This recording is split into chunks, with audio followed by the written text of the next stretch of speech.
Itu apa ini? Ada yang tahu mbak-mbaknya ini yang suka tiktokan? Mau kemana?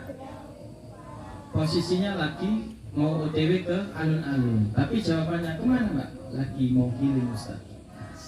Apa healing itu? Kira-kira healing apa? Sama ibu-ibu juga itu, healing dulu. Healing dulu guys, gitu biasanya. Healing dulu guys. Apa itu healing itu? Apa healing itu? Ke pantai gitu ya, statusnya healing ada gitu ya, healing dulu. Hah? Apa?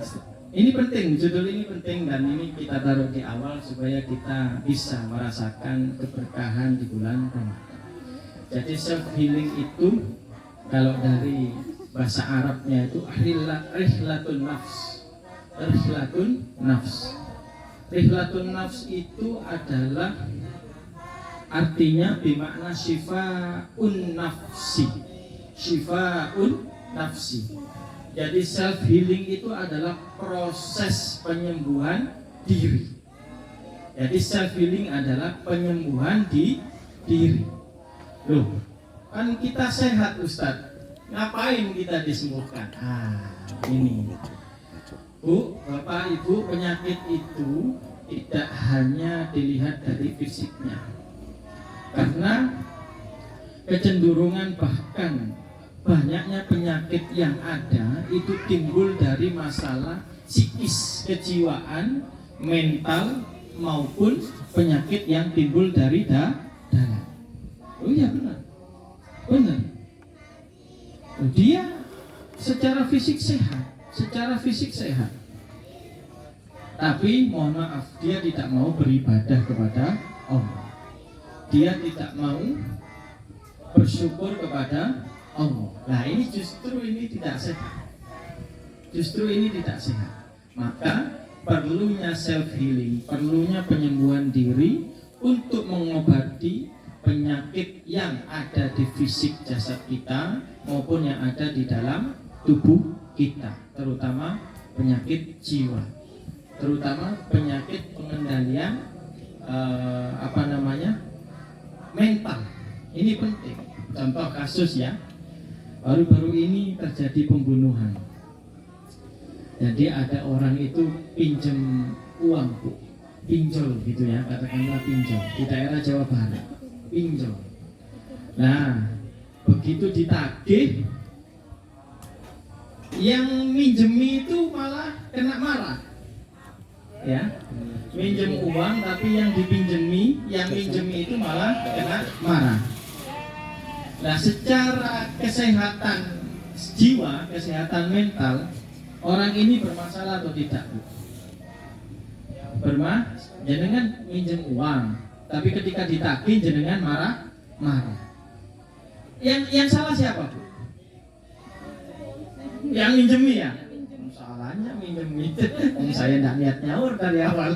Bagus kalau gitu. Ya. Ini sampai dibunuh. Yang minjemi itu sampai dibunuh. Ya ini pegawainya suatu bank swasta lah, itu sampai dibunuh. Nah ini karena dia tidak selesai dengan dirinya. Maka dalam hadis qudsi itu disampaikan man arrafa rabbahu faqad man arrafa nafsahu faqad arrafa rabbahu. Jadi barang siapa yang dia tahu tentang dirinya dari mulai A sampai Z, baik dari luar dalam dirinya, maka dia akan tahu bagaimana kebesaran Allah, bagaimana keesaan Allah, bagaimana kemahabesaran Allah Subhanahu wa ta'ala. Nah, para ulama dari berbagai kitab kami simpulkan bahwa setidaknya ada beberapa amalan untuk mengobati jiwa kita, untuk mengobati penyembuhan diri yang ada dalam diri kita. Yang pertama, biziyadatis sholah. Yang pertama itu biziyadatis sholah, dengan senantiasa menambah rokaat dalam setiap sholat. Maksudnya ya Pak Ustadz, sholat subuh ditambah 2 rakaat lagi jadi 4. Oh tidak begitu. Jadi ziyadatus sholah itu adalah memperbanyak sholat. Memperbanyak sholat itu adalah memperbanyak sholat-sholat tatawwu, sholat-sholat sunnah. Ini penting.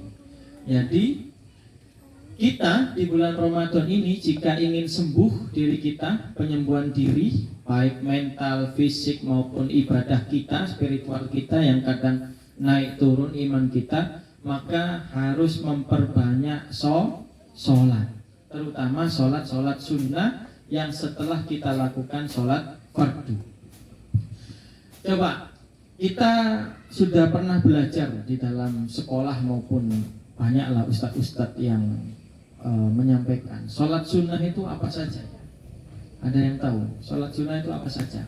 Kalau sholat fardu kan sudah jelas ya, subuh, zuhur, asar, apa lagi, maghrib, terus isya, suha ya.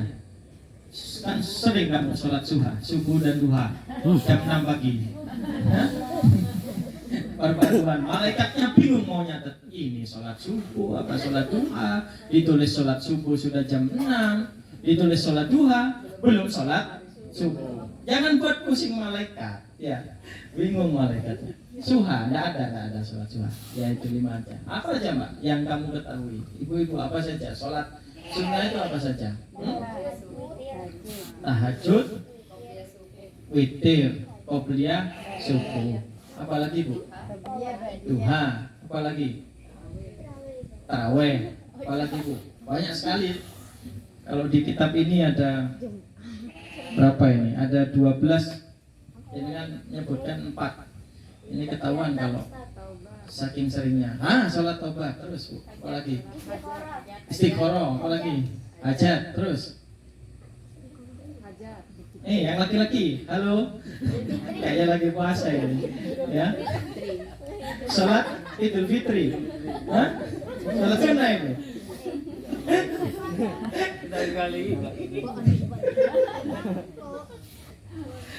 Ayo apa lagi sholat? 7, terus sholat apa lagi? Sholat? Sholat rawatib, terus sholat apa lagi? Sholat istisqa, minta hujan. Terus sholat gerhana, khusuf dan khusuf, ya. Dan yang terakhir sholat apa? Sholat tasbih. Dan terakhir sholat tasbih.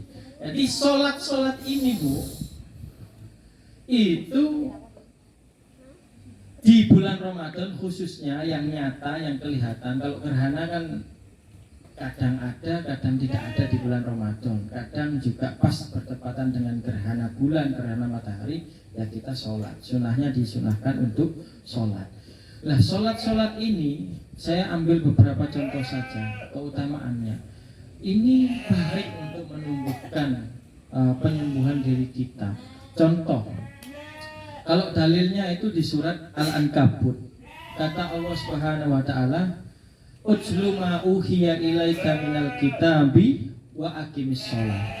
Jadi bacalah apa yang telah aku wahyukan kepadamu minal kitab, dari kitab-kitab yang telah aku turunkan.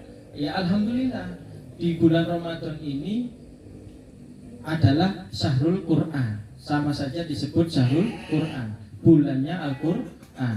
Syahrul Ramadan alladzi unzila fihil Quran wa bayyinatin minal huda wal furqan. Dan semua kitab-kitab Allah yang diturunkan kepada nabinya itu turun di bulan Ramadan.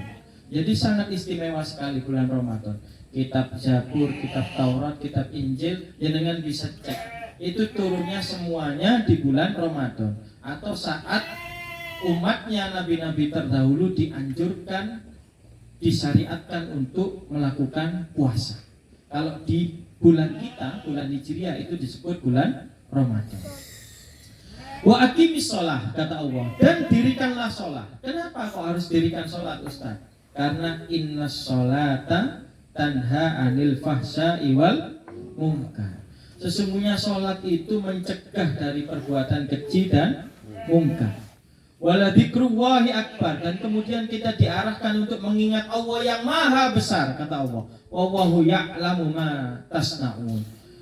Dan sesungguhnya Allah ya'lamu, mengetahui ma tasnaun, apa yang kita perbuat.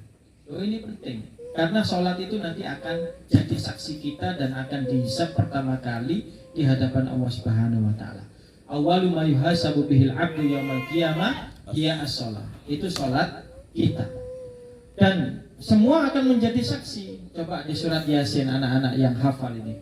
Wa nakhtimu ala afwahihim, terus wa tukallimuna aydihim wa tashhadu arjuluhum. Coba stop dari situ.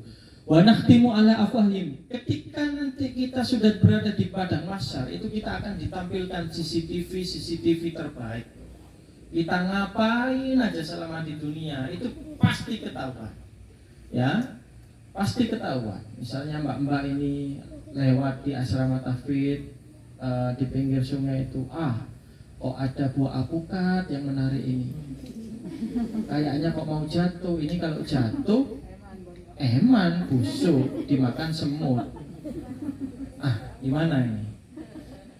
Ya, terkadang begitu. Ya, terkadang ambil dulu baru izin.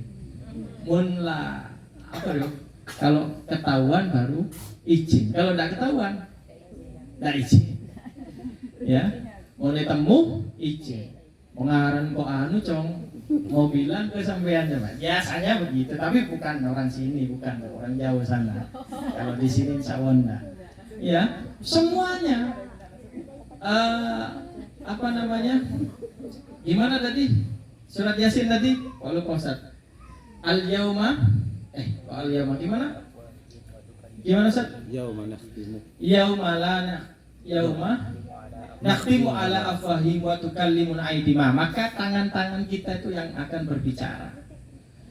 Ya, kalau sholat tarawih kadang apa namanya telinganya jawil temennya, itu nanti akan berbicara.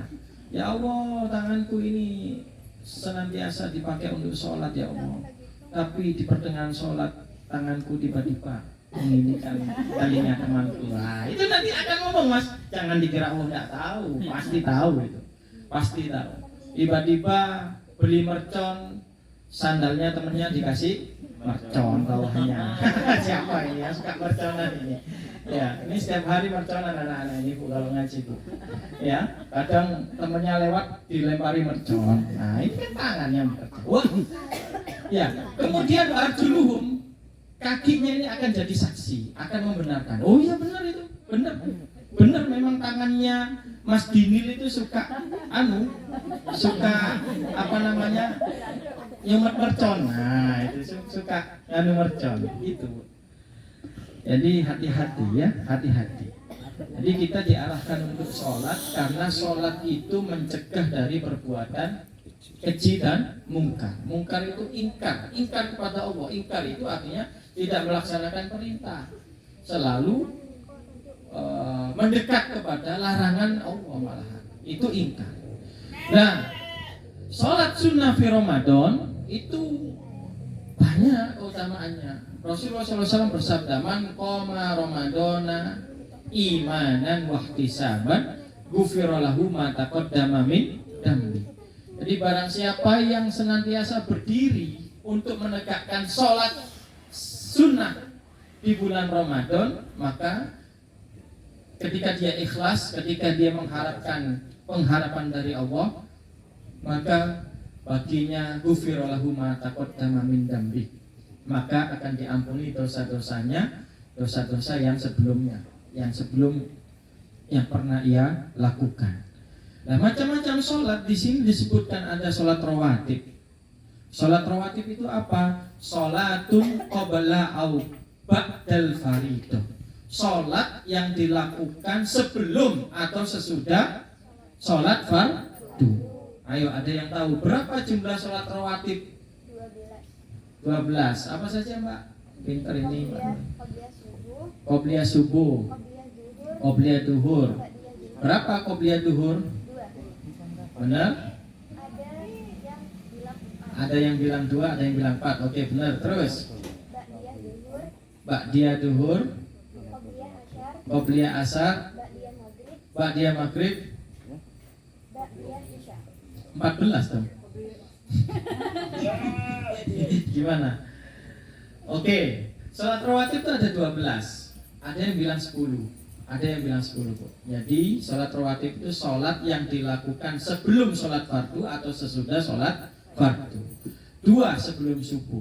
Dan setiap rokaatnya itu mengandung kebaikan-kebaikan. Contoh, qabla subuh. Maka Rasulullah pernah bersabda, man sholla qabla subhi khairum minad dunya ma fiha. Barang siapa yang sholat qabla subuh, dia mendapatkan kebaikan yang kebaikan itu lebih baik daripada dunia dan seisinya. Kemudian ada qobliyah duhur. Ini ulama ikhtilaf ya. Ada yang muakadkan, menganjurkan 4, ada yang cuma 2 saja boleh. Jadi qobliyah duhur itu boleh 2, boleh 4. Kemudian ba'da duhur, ba'diyah duhur itu 2. Asar tidak ada, ya. Asar tidak ada, kemudian maghrib setelah maghrib, isya setelah isya. Itu sholat rawatib. Kenapa kok kita harus melaksanakan sholat rawatib? Karena Rasulullah SAW pernah bersabda, man sholla isnatai asrota rok'atan fi yaumin walaliyatin bunyalahu bihinna baitun fil jannah. Jadi kalau jenengan rutin melaksanakan sholat rawatib ini, yang 12 ini, pagi dan petang, subuh, duhur, maghrib, isya, maka bunyalahu bihinna baitun fil jannah. Maka Allah akan bangunkan rumah di dalam surganya. Nah, jenengan sudah punya kafling rumah itu di dalam surga. Nah, kalau di sini ini kan ngampung, Bu. Saya aja ngampung, Bu. Rumah mertua, bukan rumah saya sendiri. Jadi kalau di sini ini serba ngampung. Karena apa? Inna lillahi wa inna ilaihi. Karena setiap semua yang kita miliki ini lillah, punya Allah, dan suatu saat pasti akan kembali kepada. Nah, kalau kita sudah ikhlas seperti ini, Bu, kita sedikit banyak sudah mengobati penyakit yang ada di dalam diri kita. Kita akan lebih ikhlas. Kemudian sholat yang kedua adalah sholat tahajud. Tadi juga ada yang nyebut sholat tahajud, qiyamul lail. Kenapa kita harus melaksanakan sholat qiyamul lail? Karena Rasulullah SAW pernah bersabda, alaikum bi qiyamil lail, bahwasanya kamu semua diharapkan untuk sholat malam. Fa innahu da'bus sholihin. Karena sholat malam itu adalah sholat yang rutin dikerjakan oleh para sholihin, para salafus sholih, para sahabat, para tabi'in, para tabi'ut tabi'in, dan para ulama. Ini tidak pernah terlepas daripada sholat tahajud. Wa huwa qurbatun ila rabbikum. Karena sholat tahajud itu nyatanya lebih mendekatkan diri kita kepada Allah Subhanahu wa ta'ala. Wa mukaffiratun lissayiat wa manhatun anil itsm. Kemudian wa mukaffirah itu mengampuni kesalahan-kesalahan kita, menghapus kesalahan-kesalahan kita, dan manhatun anil ismi, dan mengampuni segala dosa-dosa kita. Loh, kan sama Ustaz. Menghapus dan mengampuni. Menghapus dosa-dosa kita dan mengampuni, menghapus kesalahan-kesalahan kita dan mengampuni dosa-dosa kita. Apa bedanya? Apa bedanya ini? Ya, kalau menghapus itu benar-benar dilupakan. Contoh misalnya,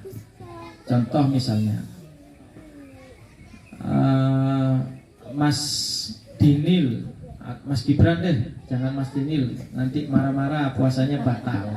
Masih puasa Mas Dinil? Maghrib, duhur, apa isya? Hah? Oh maghrib, nggak nyambung isya, enggak.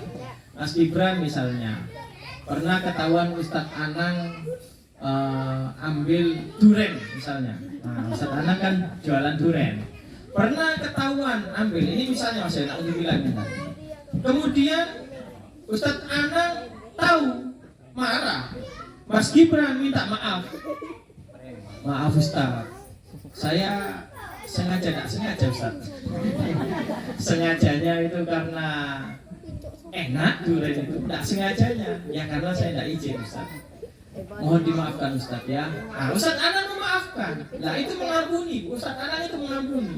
Tapi apakah Ustaz Anan lupa tentang kejadian itu? Ya kan? Tidak lupa kan? Nah, ketika kita sholat tahajud, itu kesalahan kita ekosot Bu, dihapus. Jadi nanti ketika di padang mahsyar semua amalan kita ditampilkan, baik amalan baik dan amalan buruk, itu dihapus. Tidak ada ceritanya lagi Mas Gibran ngambil duren. Artinya betul-betul dihapus. Bukan hanya diampuni dosa-dosanya, tapi betul-betul keburukannya itu dihapus oleh Allah Subhanahu wa ta'ala. Enak kan sholat tahajud? Enak sekali sholat tahajud. Dan sholat tahajud itu sering kali kami sampaikan bahwa aqimis sholata lidunuki samsi ila ghasaqil laili wa qur'anal fajr innal qur'anal fajri kana mashhuda wa minal laili fatahajjat bihi nafilatan lak asa ayyab'atsaka rabbuka maqaman mahmuda. Maka ketika dia rajin sholat tahajud, maka dia lebih dekat dengan Allah dan derajatnya akan diletakkan oleh Allah di derajat mahmuda yang sangat terpuji. Kemudian setelah itu sholat apa yang harus kita tambah agar diri kita ini sembuh? Yaitu sholat duha. Nah di sholat duha itu sami'tu Rasulullah SAW, para sahabat ini pernah mendengar Rasulullah SAW berkata, fil insani situna wa thalasumi'atin mafsilin fa'alaihi ayyas saddaqo an kulli mafsilin minha sodakotan. Jadi dalam tubuh kita ini Bu, semua dari kepala sampai kaki itu ada sekitar situna wa thalasumi'atin 360 persendian. Jadi sendi-sendinya ini, tangan kita, kepala kita, kaki kita semua itu ada 360 sendi. Muntak pertaja, hitung ya, entar lagi. Harus dibedah dulu. Kalau enggak, tanyakan ke dokter spesialis. Semua itu sudah dihitung. Dan ini perkataannya Nabi, tak kira bohong. 360 persendian. Dan itu diwajibkan untuk melakukan kebaikan. Gimana coba? Semuanya diwajibkan untuk bersedekah, melakukan kebaikan. Gimana caranya? Qalu faminal ladzi yutiku dzalika ya Rasulullah. Ya Rasulullah, bagaimana kita bisa melakukan itu? Bagaimana kita bisa melakukan itu? Kan persendian tidak kelihatan ya Rasulullah. Bagaimana yang ada di kepala gimana caranya? Yang ada di tangan gimana caranya? Maka kata Rasulullah menjawab, an-nakha'ah fil masjid tadfiduha awis syai' tunahihi anit thoriq. Jadi kalau kita tidak bisa melakukan semuanya, maka kita harus sering dekat dengan masjid. Kalau enggak, maka kita ketika di jalan, ketika menjumpai suatu halangan di jalan, kita singkirkan. Itu paling lemahnya iman. Imadatul ada anit thoriq, itu lemahnya iman. Jadi jangan hanya kebaikan yang dilihat. Kalau kamu jalan ada uang 100.000, kamu berhenti, wah diambil. Tapi kalau ada paku, gina urusan Satpol PP ini kan. Gina bocor sebenarnya tanpa tak bocor. Salah. Ya itu bisa membuat sendi-sendi kita melakukan kebaikan. Atau kalau tak bisa, kata Rasulullah, fa in lam takdir rak'atat duha tujzi'u anka. Maka cukup dengan 2 rakaat salat duha. Cukup dengan 2 rakaat salat duha. Salat duha itu sendiri terbagi menjadi 3 waktu Bapak Ibu. Yang pertama sholat syuruk ya, setelah subuh itu antara jam 6 jam 7. Kemudian ada di pertengahan antara jam 8, 9, 10, jam 8, 9. Kemudian duha di akhir. Duha di akhir itu antara jam 10 jam 11. Setiap jamnya, setiap waktunya ini memiliki faidah keutamaan masing-masing. Jika di awal syuruk itu bisa mencerdaskan otak kita. Antara jam 6, jam 7, anak-anak sebelum berangkat sekolah sholat duha 2 rakaat, tak apa-apa. mohon petunjuk Rabbi zidni ilma warzuqni fahma wa amalan sholihah. Sholat duha. Yang di sekolahannya ada sholat duha, itu pasti pagi sholat duhanya, pasti pagi. Karena itu akan mencerdaskan otak kita. Kalau pertengahan Ustadz, kalau pertengahan itu bisa menghindarkan kita dari suatu musibah. Itu bisa menghindarkan kita dari suatu musibah. Contoh, ketika kita sedang safar, melakukan perjalanan di suatu tempat, tiba-tiba ban kita bocor. Nah, sebelum berangkat itu kita sholat duha dulu di masjid. Mau berangkat tiba-tiba ban kita bocor. Terus kita mengeluh. Nah itu berarti ada masalah dengan hatinya, dengan jiwanya. Mengeluh, lah bocor. Padahal hikmah di balik itu, jika kita berangkat akan terjadi suatu kecelakaan yang tidak bisa dihindari. Kecelakaan beruntun misalnya. Kalau misalnya kita itu ban kita itu tidak bocor, dapat dipastikan kita beserta keluarga kita mengalami kecelakaan beruntun. Nah itu hikmahnya sholat duha. Atau kita bisanya terhindar dari banjir, karena sekarang banjir di mana-mana. Bukan berarti ada banjir terus kemudian sepeda kita bisa terbang, ya gitu juga. Maksudnya itu ketika ada banjir, terus ada orang, jangan lewat sini Pak, banjir ya aman, nanti sepedanya mogok, lewat sana aja. Mungkin itu adalah hasil daripada sholat duha kita di pertengahan waktu. Dan yang terakhir waktu, apa faedahnya? Meningkatkan kuantitas rezeki kita, atau Allah tambah rezeki kita. Itu ya faedah sholat duha yang terakhir. Loh kenapa kok harus sholat? Pertanyaannya, kenapa kok bisa Ustaz sholat itu bisa syifaun nafs, bisa menyembuhkan diri, bisa penyembuhan diri. Kenapa? Karena li'anna sholata tatma'innal qulub. Karena sholat itu adalah dapat menenteramkan, menenangkan hati. Sholat itu menenangkan hati, betul ya? Betul. Kenapa kok seperti itu? Satu, kalau kita betul-betul sholat, kita akan memiliki yang namanya self compassion. Wah ini agak bahasa Inggris sedikit ya, self compassion. Jadi itu sponsor ini, Milagros ini memang sengaja ini ditaruh. Ustaz, ini sponsor. Nah, akadnya yang ngasih ini Bunda Haja Kolisa, ya, Milagros ini khusus yang dewasa, bapak-bapak dan ibu-ibu yang sudah dewasa. Anak-anak tidak kebagian, anak-anak cukup Al-Qur'an itu yang kecil. Nah, Al-Qur'an. Nah, kamu kalau bisa mengartikan self compassion, tak kasih satu. Apa itu self compassion? Langsung tak buka. Mahal ini. Berapa Mas satu botol?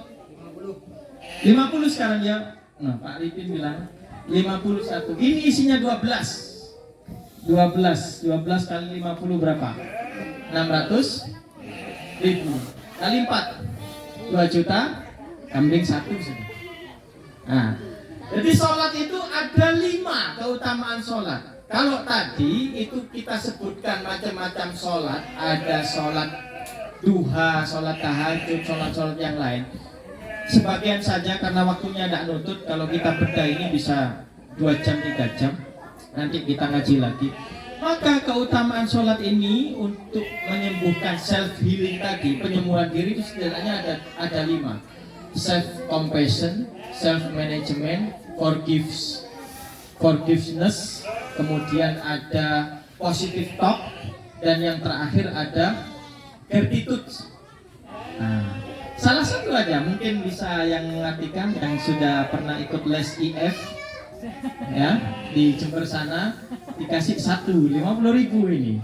Kalau 2 Ustaz 100, 2 botol. Nanti kamu bisa jual lagi di Bunda. Bukannya dikasih sama jualan Ustaz Angga ini, Ustaz yang kena marah. Kamu jualnya ke Bunda, uang itu dikasih sama Bunda. Ya. Nah, khusus Pak Chandra nanti 2 insya Allah, karena saudara Pak Chandra sakit gigi ya, karena moto hidupnya beliau berubah. Kalau dulu lebih baik sakit gigi daripada sakit hati, barusan menyampaikan ke Ustaz Angga, lebih baik sakit hati daripada sakit sakit gigi, karena sakit hati itu dibawa ke pantai hilang. Jadi beliau itu bukan apa diamnya, menahan rasa sakit. Karena baru pertama dicoba, diuji oleh Allah sakit gigi. Itu beliau kalau tidak punya sifaun nasab, kalau beliau tidak rajin sholat pasti ngamuk-ngamuk dari tadi. Pasti ngamuk-ngamuk. Alhamdulillah beliau diam, berarti beliau sholatnya agak kenceng, gitu ya. Alhamdulillah. Apa self compassion? Artinya self compassion itu ketika sholat itu kita mengasihi diri kita dengan sabar dan lemah lembut, belas asih. Apa dalilnya Ustaz? Wasta'inu bis-sabri was-shalah wa innaha lakabiratun illa 'alal khashi'in. Meminta tolonglah kamu dengan sabar dan sholat. Maka kita dianjurkan untuk sabar dulu Pak, baru setelah sabar sholat. Kalau kita punya masalah, istighfar dulu, sabar, jangan langsung sholat. Kalau jenengan langsung sholat, kita tatap-tatapkan itu. Banyak utangnya setelah lagi. Sabar dulu, tahan dulu, baru sholat. Wa innaha lakabiratun, sulit, memang sulit, illa al khashiin, kecuali orang-orang yang khusyuk, orang-orang yang fokus, orang-orang yang tenang. Ya ini self compassion, artinya self compassion terhadap Islam itu mengasihi diri kita sendiri ini, bahwa kita ini harus senantiasa bersabar. Sesulit apapun masalah yang kita ini tetap hamba, kita ini punya zat yang maha segala-galanya, semua ada solusinya, kita hanya berusaha kemudian kita serahkan ilallah. Innama asku basi wa husni ilallah. Boleh kita berkeluh kesah, boleh. Kata siapa? Di surat Al-Ma'arij itu disinggung, Bu. Innal insana khuliqa halu'a. Yang hafal juz 9 siapa ini? Mbak Nurul, Mbak Ainia, juz 9, Mbak Nabil. Innal insana khuliqa halu'a. Sesungguhnya aku ciptakan manusia itu untuk berkeluh kesah. Oh iya, keluh kesah. Wa idza masahu sarru jazua, wa idza masal khairu manu'a. Kalau sudah ditimpa musibah, Masya Allah, mengeluh terus. Tadi pesen, aku ke sana ke sini, ditimpa musibah. Rasulullah itu pernah seperti itu. Rasulullah itu apa penderitaan yang tidak kita rasakan? Semua penderitaan manusia, penderitaannya itu sudah pernah dirasakan oleh Rasulullah. Bagaimana Rasulullah yatim ketika pasti kandungan, kemudian Rasulullah menjadi yatim piatu ketika umur 6 tahun. Kemudian semasa hidupnya beliau memiliki 7 anak dan 6 anak pergi meninggalkan beliau atau meninggal. Saya aja anak saya 1 tidak ada Pak. Itu masih teringat sampai sekarang 3 tahun lalu. Apalagi Rasulullah, 6 orang anak meninggalkan Rasulullah dan Rasulullah masih hidup. Hanya tersisa 1, Fatimah Zahra saja. Rasulullah pernah ditimpa kotoran, saking beratnya kotoran itu Rasulullah itu jalannya sampai nunduk. Rasulullah marah? Tidak. Sampai pulang ke rumah. Yang nangis siapa? Anaknya Fatimah. Ya Allah, sambil diusah. Masya Allah, perjuangan penderitaan Rasulullah itu sudah paling berat yang pernah dirasakan oleh manusia. Itu Rasulullah sudah pernah alami. Bagaimana Rasulullah dilempar sampai keluar darah, bercucuran darah, gerahamnya, giginya dan lain sebagainya itu, daerah mukanya itu Rasulullah. Ya, ketika kita ditimpa musibah kita mengeluh. Wa idza masal khairu manu'a. Ketika kita banyak uang, ketika kita banyak mendapatkan kenikmatan, pas kalau lain kita itu apa? Seolah-olah tidak terjadi apa-apa. Itu hakikat manusia dan itu ada di Quran, Bu. Ya, illal musallin, kecuali orang-orang yang sholat. Jadi orang-orang yang sholat tidak akan seperti itu. Alladzina hum ala sholatihim daimun, yang setia menjaga NKRI sholat, yang setia menjaga sholat, tidak akan seperti itu. Yang kedua, self management, bahwa orang yang rutin mengerjakan sholat pasti hidupnya akan tertata, teratur. Itu hak, benar itu, yakin. Jenengan punya tujuan 5 tahun saya harus umroh, insya Allah diijabah oleh Allah, tentu dengan ikhtiar, maka Allah akan mudah. Kalau jenengan betul-betul menjaga sholat ini. Apa dalilnya? Hafidu ala sholawati wa sholatil wusta wa qumu lillahi qanitin. Jagalah sholat fardu ini, jaga. Wa sholatil wusta. Wusta itu 2 sholat, subuh dan asar. Anak-anak sudah belajar hadis ya. Man sholla bardaini dakhalal jannah. Barang siapa yang sholat menjaga sholat subuh dan asar, maka dia akan mendapatkan surga. Nah, itu akan self management. Self management adalah kemampuan untuk mengendalikan diri untuk mencapai suatu tujuan dengan baik dan terarah.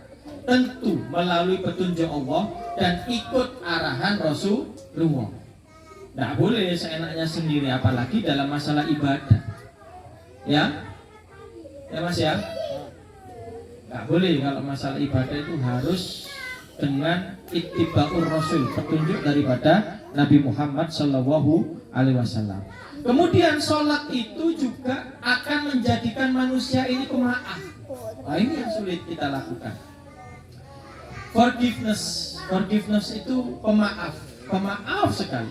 Wa aqimis sholata tarafayn nahari wa zulafan min naili innal hasanata yudhibnas sayyi'ata dzalika dzikrul lil dzakirin. Di ayat lain surat Ali Imran dikatakan wasari'u ila maghfiratin min rabbikum wa jannatin arduhas samawati wal ard uiddat lil muttaqin. Kemudian alladzina yunfiquna fis sarra'i wad dharra'i wal kadhiminal ghaidha wal 'afina 'anil nas. Dan 'afina 'anil nas dianjurkan untuk menahan amarah. Itu sholat. Kalau orang sholat tidak mudah marah, dia akan senantiasa memaafkan dirinya. Loh, kadang kita ini menyesal saya nikah sama suami saya. Coba saya menikah sama si fulan, wah pasti saya kemana-mana kipasan uang saya. Menyesal saya, kalau bapak-bapak, menyesal saya menikah dengan istri saya. Istri saya ini cerewet, mulai bangun tidur sampai tidur itu ada 27.000 kata yang dikeluarkan. Tidak ada benernya suami ini. Tidur salah, tak tidur salah. Kan puasa itu memang tidur. Naumatus shaum ibadah ya. Tidurnya orang berpuasa itu ibadah. Orang puasa tidur, suaminya tidur. Iya, agelok tidur melolor. Nah, itu kan suami menyesal tuh, saya menikah sama si fulana lebih baik. Nah, itu tidak boleh. Kalau orang sholat tidak akan pernah seperti itu. Dia akan memaafkan dirinya, masa lalunya, dan juga memaafkan kesalahan yang dilakukan oleh orang lain. Kemudian sholat ini dapat membentuk karakter positif, bicaranya, auranya itu positif. Jadi jenengan amati, jika di antara teman jenengan kalau dia hadir itu membawa suatu kemudorotan, berarti maaf, jenengan lihat sholatnya. Kalau dirinya itu hadir membawa dampak positif, berarti dia sholatnya terjaga. Ya, misalnya circle ini yang sering tadarus ini, ada mungkin dari salah satu tadarus selembar bui pas ajelena mulai tahu kocek misalnya. Ada kan ya? Perlu disebut sama Ustaz. Hah? Perlu? Jangan wis nanti kata bahasanya Ustaz. Nggak boleh gibah soalnya bahasa. Ya. Ada itu yang jalan, waktunya tadarus jalan, nggak tahu siapa. Tahu sendiri, harus sadar diri kamu. Kan sekolah SD itu sadar diri artinya. Ya.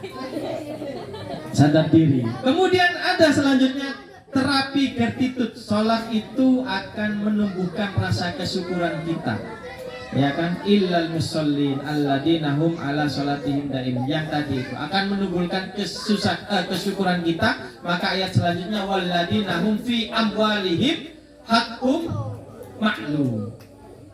Jadi kita tunaikan sesuai dengan jatahnya harta kita. Oh, ini jatah untuk anak istri, oh ini untuk infak, oh ini untuk infak ATM misalnya, oh ini untuk bensin dan lain sebagainya.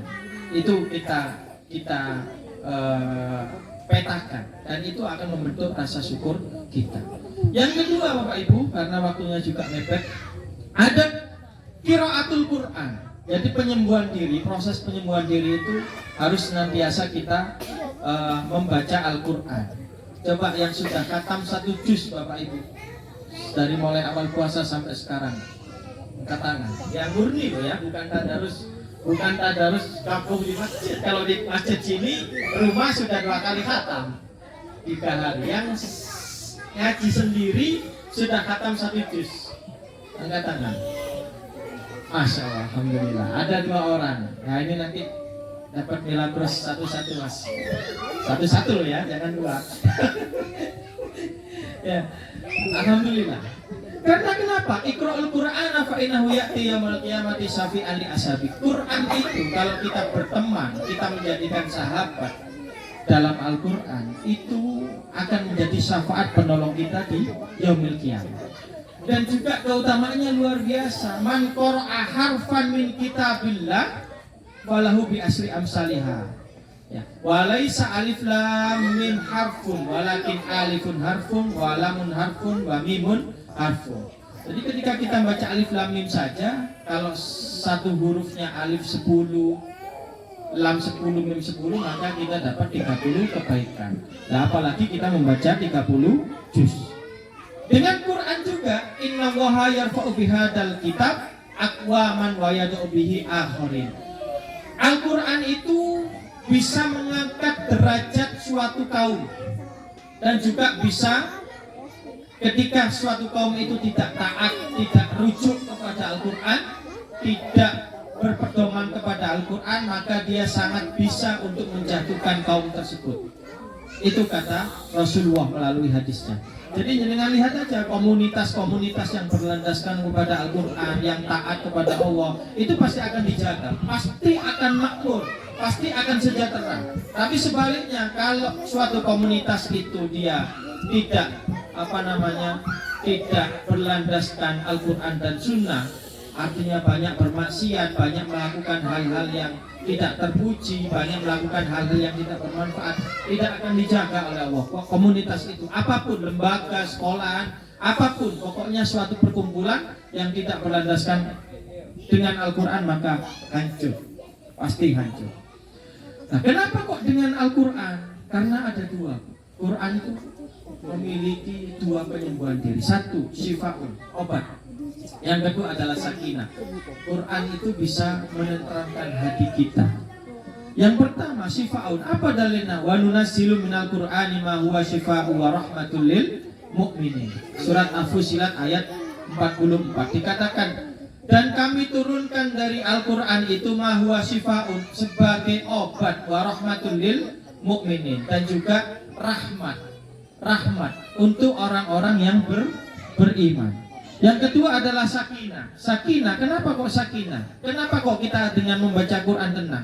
Kata Rasulullah, wa majtama'a qaumun fi baitin min buyutillahi yatlul kitab, dan di antara suatu kaum itu ada yang berkumpul fi baitin min buyutillah, di satu rumah di antara rumahnya Allah, artinya di dalam suatu masjid, yatlunal kitab Allah, kemudian dia membaca, melantunkan ayat-ayat Al-Quran, wa yatadarasunahu, kemudian dia tadarus, illa nazalat alaihimus sakinah, maka Allah akan menurunkan ketenangan dalam hatinya, wa ghasyiyatuhumur rahmah, dan Allah akan merahmati setiap langkahnya, wa khaffathumul malaika, dan Allah akan menghilangkan darinya itu rasa takut, rasa khawatir.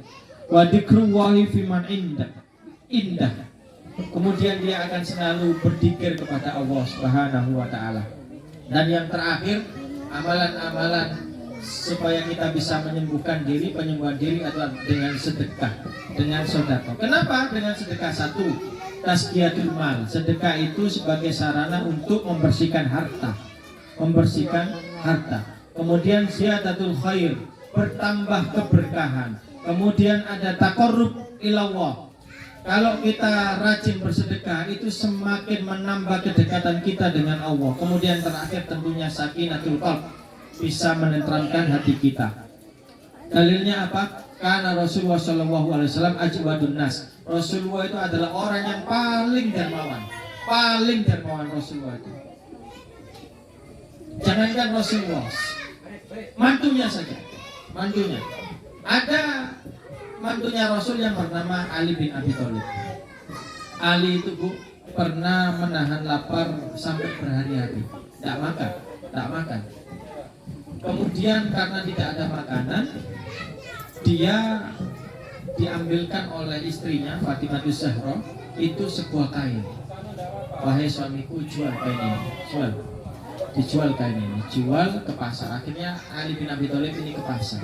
Nah, di pasar dijual, alhamdulillah dapat uang 6 dirham. 6 dirham. Sebelum pulang lihat fakir miskin, ternyata lebih parah, tidak makan selama berhari-hari. Maka Ali bin Abi Thalib menginfakkan seluruh hasil penjualan dari kain tersebut, 6 dirham. Maka Allah apakah diam? Tidak. Maka seketika itu Allah balas. Tiba-tiba ketika dia jalan pulang dengan tangan kosong sambil dia memohon kepada Allah supaya mendapat rezeki, maka apa yang dilakukan? Tiba-tiba ada seseorang, malaikat Jibril, ya, malaikat Jibril membawa unta. Wahai fulan, ini loh jualin untaku, 60 dirham. Ya, maka dijual oleh Rasulullah dan dijual oleh Ali bin Abi Thalib, dan yang beli adalah seseorang lain yaitu malaikat Mikail. Dijual sekian dan untung sekian, maka pulang ditanya oleh Rasulullah, kamu tadi nemu orang itu? Iya. Siapa itu? Tahu kamu? Yang ngasih unta, yang minjemi unta untuk kamu jual adalah malaikat Jibril. Yang membeli unta tersebut dengan keuntungan beberapa dirham itu adalah malaikat Mikail. Jadi 6 dirham bisa dapat uang 60 dirham. Wa kana ajwadu ma yakunu fi Ramadan, dan Rasulullah itu adalah orang yang paling dermawan selama Ramadan. Jadi self healing ini, penyembuhan diri ini di bulan Ramadan ini sangat penting bagi kita. Karakter seseorang itu bisa kita lihat selama dia berada di bulan Ramadan. Jadi kalau jenengan ingin tahu seberapa jernih hati seseorang, seberapa keruh hati seseorang, seberapa jahat dia terhadap kita, jenengan bisa lihat perilaku dia selama di bulan Ramadan. Karena itu karakternya akan muncul. Karakter aslinya akan muncul di bulan Ramadan. Karena Ramadan ini luar biasa ya. Karena sudah tidak ada setan lagi. Jadi yang berperang dengan dirinya adalah hawa nafsunya. Jika kita hatinya itu jelek, pasti dia akan gampang marah di bulan Ramadan dan sebagainya, melakukan hal-hal yang kurang terpuji. Jika dia baik hatinya, maka dia baik hatinya selama di bulan Ramadan. Mungkin itu saja yang bisa kami sampaikan. Mudah-mudahan Ramadan kali ini bisa membawa keberkahan bagi kita, sehingga kita self healing, bisa menyembuhkan diri kita, bukan justru malah berpaling daripada penyembuhan diri tersebut. Betul-betul Ramadan ini membawa kita menuju yang lebih baik, karena goalnya itu adalah la'allakum tattaqun. Ramadan akan menghantarkan kita untuk menuju menjadi orang-orang yang bertakwa kepada Allah Subhanahu wa Ta'ala. Mungkin hanya itu, kurang lebihnya mohon maaf. Nun wal qalam wa ma yasturun. Fastabiqul khairat. Wassalamualaikum warahmatullahi wabarakatuh.